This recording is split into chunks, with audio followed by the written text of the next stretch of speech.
कैसे हैं भैया आप लोग? बढ़िया। आज के इस लेक्चर में हम लोग बिलियन का दूसरा पार्ट पढ़ेंगे जो कि बहुत कन्फ्यूजन वाला होता है। सर बिलियन 2 प्रकार के होते हैं कि बिलियन 9 प्रकार के होते हैं? तो आइए आज इसी मुद्दे पर चर्चा होगी, इसलिए हमने नोट लिखा है। तो बिलियन 9 प्रकार के कब होते हैं और बिलियन 2 प्रकार के कब होते हैं, ये दोनों चीज़ों में कन्फ्यूजन को दूर करेंगे। लेकिन आज के इस लेक्चर में हम सिर्फ और सिर्फ बिलियन 9 प्रकार के होते हैं और क्यों होते हैं, कैसे होते हैं, इसके बारे में चर्चा करेंगे। ठीक है, तो चलिए देख लेते हैं। भैया नोट हमने लिखा है विलेय और विलायक। विलेय और विलायक की भौतिक अवस्था के अनुसार, किसकी अवस्था के अनुसार भैया? भौतिक अवस्था के अनुसार बिलियन 9 प्रकार के होते हैं। अब विलेय और विलायक की भौतिक अवस्था क्या है सर? अगर आपको ध्यान हो तो विलेय और विलायक भी एक प्रकार का पदार्थ ही तो है। विलेय भी पदार्थ है और विलायक भी पदार्थ है। और पदार्थ की भौतिक अवस्था के आधार पर पदार्थ कितने प्रकार में होता था भैया? भौतिक अवस्था पे 5 स्टेट हो जाती थी ना, solid, liquid, gas, plasma, Bose Einstein condensate.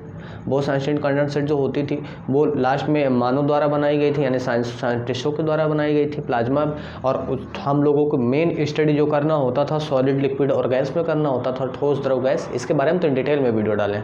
तो इसी कारण ये बिलियन 9 प्रकार के हो जाते हैं, क्योंकि विलेय और विलायक की प्रकृति क्या होती है भैया? कभी विलेय सॉलिड है तो विलायक लिक्विड है, कभी विलेय सॉलिड है तो विलायक गैस है। तो इस तरीके से बदलता सिचुएशन चला जाता था। तो कैसे 9 प्रकार का हो गया, देखिए हम बताते हैं आपको। विलेय और विलयन जो भैया विलेय और विलायक है आपका, विलेय और विलायक समझने का प्रयास कीजिएगा। विलेय और विलायक। अब अगर विलेय, मान लीजिए हम एक छोटा सा एग्जांपल लेते हैं अपने घर वाला, जो हम लोग चीनी लेते हैं, चीनी लेते हैं ना, चीनी, ये चीनी का फार्मूला है, प्लस विलायक उसमें क्या डाल देते हैं भैया? H2O, और बन क्या जाता है भैया? शरबत। क्या बन जाता है? शरबत।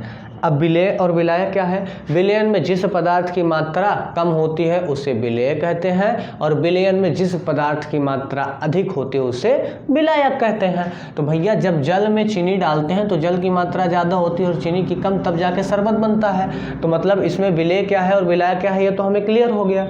अब विलेय की भौतिक अवस्था पे जब देखिए तो विलेय जो है हमारा चीनी है, और चीनी ये ठोस है कि द्रव है कि गैस है? ठोस है ना, तो चीनी हमारी क्या हो गई भैया? ठोस। और जो लिक्विड है यानी जल है हमारा विलायक, वो क्या है भैया? द्रव में अवस्था में है। कौन सी अवस्था में है? द्रव अवस्था में। तो ठोस और द्रव 2 अवस्थाएं हो गई ना। तो विलेय और विलायक की भौतिक अवस्था कितनी हो गई? एक ठोस है और एक द्रव है। तो इनके अनुसार होता क्या है भैया? विलयन 9 प्रकार का होता है। चलिए देख लेते हैं कैसे। एक तरफ मैंने विलेय को लिखा और दूसरी तरफ विलायक को लिखा, और फिर एक तरफ मैंने लिख लिया विलयन को। किसको लिख लिया भैया? विलयन को। तो चलिए देख लेते हैं कब विलेय में आपका ठोस विलयन कब बनता है। अच्छा एक चीज़ और ध्यान दीजिएगा, जो विलयन आपका 9 प्रकार का बनेगा, इसमें विलयन आपका किसी भी प्रकार का हो सकता है। विलयन ठोस भी बन सकता है, विलयन गैस भी बन सकता है, विलयन द्रव भी बन सकता है। ठीक है, विलयन आपका, आप ये ना सोचो कि विलयन सर केवल लिक्विड होता है ना भैया। विलयन लिक्विड ही नहीं होता, मतलब द्रव ही बस नहीं होता, विलयन गैस भी होता है और विलयन द्रव भी होता है और विलयन ठोस भी होता है। आज इसी में चर्चा करेंगे, तभी विलयन कैसे 9 प्रकार का होता है समझने का प्रयास करते हैं। मान लीजिए आपके पास कोई विलेय है जिसकी मात्रा मतलब विलयन है, और उस विलयन में विलेय, कोई विलयन है, मान लीजिए विलयन आपके पास पीतल है। हम लोगों के घर में पीतल के बर्तन होते हैं ना, पीले पीले। अब जो पीतल का बर्तन है भैया, ये 2 चीज़ों से मिलकर बना होता है, एक तो जिंक से, दूसरा कापर से। एक जिंक से और दूसरा कापर से। अब पीतल का कोई एग्जैक्ट फार्मूला नहीं होता भैया। क्यों नहीं होता? क्योंकि ये एक प्रकार का मिश्रण है और मिश्रण का फार्मूला होता ही नहीं है। इसीलिए तो कहते हैं जब 2 या 2 से अधिक पदार्थों को किसी भी अनुपात में मिलाया जाता है तो मिश्रण का निर्माण होता है ना। तो मिश्रण 2 प्रकार के होते हैं, समांगी मिश्रण, विषमांगी मिश्रण। फिर समांगी मिश्रण को ही हम विलयन कहते हैं। कैसे? 2 या 2 से अधिक पदार्थों के समांगी मिश्रण को विलयन कहते हैं। तो वो सारी चीज़ें अलग हैं। अब देखिए यहाँ जिंक 30% और कापर 70%। तो अगर हम ध्यान दें कोई भी कंपाउंड जब परसेंट की बात आती है भैया तो टोटल 100% होता है। कितना होता है? 100%। अब 100% में कापर कितना है भैया? 70, और जिंक कितना है? 30। तो मतलब पीतल में मात्रा किसकी ज़्यादा हो गई? कॉपर की। किसकी ज़्यादा हो गई भैया? कॉपर की। और किसकी मात्रा कम है, जिंक की। तो विलयन में जिस पदार्थ की मात्रा ज़्यादा है वो क्या है, विलायक, और जिसकी मात्रा कम है वो क्या है, विलेय। तो अगर पीतल हम लोग यूज करते हैं, पीतल का बर्तन, तो दो चीज़ों से मिलकर बना, एक तो कापर, एक तो जिंक, दूसरा कापर। और जिंक क्या है भैया 30% है और कापर कितना है 70। मान लीजिए अगर आपके पास कोई 100 ग्राम की कटोरी है पीतल की, कितनी 100 ग्राम की, तो उसमें 70 ग्राम आपका कापर मिक्स होगा और 30 ग्राम क्या होगा, जिंक होगा। तो जब 30 ग्राम जिंक होगा तो मतलब उस पीतल के बर्तन में मात्रा किसकी ज़्यादा हुई, कापर की या जिंक की, कापर की। तो कापर क्या हो गया, विलायक, और जिंक क्या हो गया, विलेय। तो मतलब पीतल का जो बर्तन है वो भी विलेय और विलायक से ही मिलके बना है। यही मैं समझाने का प्रयास कर रहा था।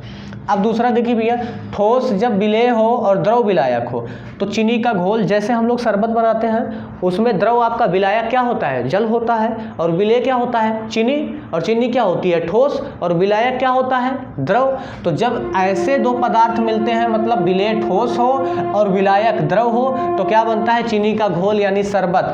इस तरह का भी विलयन बन रहा है। तो मतलब इसमें आपका विलेय क्या है और विलायक क्या है, आप पहचान सकते हैं, देख के बता सकते हैं आपके अगल बगल। अगर आपसे कोई पूछे भैया नमक का विलयन हमने बनाया है, तो नमक का विलयन क्या है, नमक का विलयन में क्या विलेय के कण ठोस हैं, विलायक के कण ठोस हैं, तो आप तुरंत बता दोगे विलायक जल है तो विलायक द्रव अवस्था में होता है, और विलेय क्या है, नमक है तो नमक ठोस अवस्था में होता है।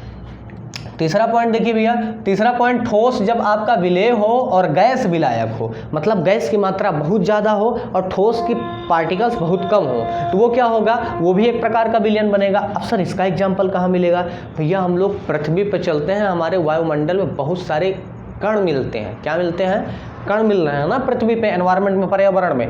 अब ये जो कार्बन के कण, जैसे कोई सिगरेट पी रहा है, कोई गाड़ियाँ चला रहा है, कार्बन मोनोऑक्साइड रिलीज कर रहा है, कि बहुत सारी औद्योगिक कंपनियां हैं उनमें से पार्टिकल्स निकल रहे हैं, तो होता क्या है कि धुआं जो होता है, धुआं क्या होता है भैया, इसमें कार्बन के कण होते हैं, और कार्बन के जो कण होते हैं वो क्या होते हैं, ठोस होते हैं, और धुआं क्या होती है भैया आपकी, गैस होती है। तो गैस की मात्रा बहुत ज़्यादा है एज कंपेयर टू ठोस, यानी सॉलिड की तुलना में। तो जब सॉलिड कम है और गैस ज़्यादा है, तो इसका मतलब सॉलिड क्या है, विलेय है किसमें, गैस में। तो यानी ठोस और गैस का एग्जाम्पल आप क्या कह सकते हो भैया, धुआं, और धुआं में किसके कण होते हैं, ठोस, कार्बन के। ठीक है, अब ये 3 पॉइंट तो आपका खत्म हो गया, यानी पहला पॉइंट में 3 अवस्थाएं, एक तो ठोस, अगर विलेय लिए हो तो ठोस का ठोस के साथ देख लो, फिर ठोस का द्रव के साथ देख लो, फिर ठोस का गैस के साथ देख लो। पहली अवस्था आपकी क्लियर हो गई। ठोस का आप विलेय लिए हो अगर ठोस, तो विलायक आप ठोस रख लो, विलायक आप द्रव रख लो, विलायक आप गैस रख लो। देखो मैंने यहाँ ठोस विलेय लिया तो विलायक एक बार ठोस रख के चेक कर लिया, फिर विलेय ठोस ही लिया है, फिर विलायक मैंने द्रव रख के चेक कर लिया, फिर मैंने विलेय ठोस लिया है और विलायक गैस रख के चेक कर लिया। अब नेक्स्ट पॉइंट पे आते हैं, पॉइंट नंबर दूसरे पे, इसको समझने का प्रयास करते हैं। अब भैया इसमें जो विलेय की मात्रा है वो हमारी लिक्विड होगी, यानी द्रव अवस्था में होगी, ठीक है, और विलायक जो होगा वो तीनों अवस्थाओं में चेंज कर लेते हैं हम। तो देखिए द्रव क्या है भैया, विलेय है, और विलायक क्या है, ठोस। अब सर ये क्या, ठोस में द्रव विलेय हो, मतलब ठोस की मात्रा ज़्यादा होनी चाहिए और द्रव की मात्रा क्या हो, कम हो, ऐसा ही होना चाहिए ना। ये तो चीनी और घोल वाले के ठीक उल्टा हो गया, द्रव और ठोस, ठोस और द्रव, ये वाले के ना। तो अब इसमें देखना क्या है, द्रव जो है भैया आपका और ठोस जो है, इसमें द्रव आपका विलेय है और यहाँ क्या है, ये ठोस विलायक है। तो ऐसा कौन सा एग्जाम्पल आपको देखने को मिलता है आपके अगल बगल। आपने अगर ध्यान दिया हो तो आपके घर में पनीर आती है, मटर पनीर की सब्जी खाते हैं हम लोग, उस पनीर में आप ध्यान दो तो उसमें लिक्विड होती है, जब उसको स्पंज करो तो उसमें से कुछ लिक्विड निकलता है ना। तो वो जो लिक्विड होता है और पनीर क्या होती है, सॉलिड हो जाती है। तो वो पनीर जो सॉलिड होती है उसमें क्या होता है कि सॉलिड की मात्रा ज़्यादा होती है और लिक्विड की मात्रा बहुत कम होती है ना के बराबर। तो इसका मतलब उसको हम आसानी से समझ सकते हैं कि मक्खन है, पनीर है, मक्खन में भी तो यही चीज़ होता है। तो अब ये सब क्या है आपके भैया, द्रव और ठोस के एग्जाम्पल है, ठीक है, जब आपका द्रव विलेय हो और ठोस क्या हो, विलायक हो। दूसरा देख लीजिए, द्रव विलेय लिए हो आप और द्रव ही विलायक ले रहे हो, द्रव को ही विलायक ले रहे हो, दोनों चीज़ द्रव द्रव ही हैं, विलेय भी द्रव है और विलायक भी द्रव है। तब क्या बनेगा, अब भैया साधारण सी बात है, आप लोग मूवी वगैरह में देखते होंगे, हीरो हीरोइन या आपके जहाँ जहाँ कल्चर होता है, होता क्या है कि अल्कोहल ले लेते हैं लोग और अल्कोहल के बाद उसमें जल डाल देते हैं, तो अल्कोहल भी द्रव है और जल भी क्या है, द्रव है, और दोनों का मिश्रण बन गया तो अल्कोहल का जलीय विलयन। और अल्कोहल का फार्मूला, सामान्य फार्मूला जो होता है एथिल अल्कोहल यानी C2H5OH होता है। अल्कोहल तो कई प्रकार का होता है, मेथिल अल्कोहल क्या होता है, एथिल अल्कोहल क्या होता है, प्रोपिल अल्कोहल क्या होता है, अल्कोहल कितने प्रकार के होते हैं, 1 degree 2 degree 3 degree, primary secondary tertiary polynomial, तो ये सब मैटर नहीं करता, हमको यहाँ सिर्फ एग्जाम्पल देखना है। ठीक है, अब देखिए भैया, अब तीसरा पॉइंट, दूसरा पॉइंट में हम लोग तीसरा पॉइंट देख लेते हैं। जब द्रव ही आपका विलेय हो और गैस विलायक हो। ओफो, ये तो बड़ा गड़बड़ पॉइंट मिल गया। इसमें क्या है कि गैस आपका विलायक है और द्रव विलेय है। ऐसा कौन सा सीन चल रहा है आपके दिमाग में, सोच के बताइए हमको, कि जिसमें आप इसका एग्जाम्पल फिट कर सकते हो, जहाँ गैस की मात्रा बहुत ज़्यादा हो और द्रव की मात्रा बहुत ही कम हो। तो बहुत आसानी से बता सकते हो आप कि बादल और क्या होता है भैया, कोहरा। कोहरा में और बादल में होता क्या है कि बहुत सारी गैसें उपस्थित होते हैं और उसमें द्रव के कण यानी जल के कण बहुत थोड़े थोड़े होते हैं। हम लोग जब बाइक से चलते हैं तो धुआं बहुत सारा होता है, पानी लगता है हम लोगों के बालों पे, लेकिन बहुत कम मात्रा में। तो इसका मतलब भैया विलेय क्या है, द्रव, और विलायक क्या है, गैस। ठीक है, अब तीसरा पॉइंट आ जाते हैं भैया।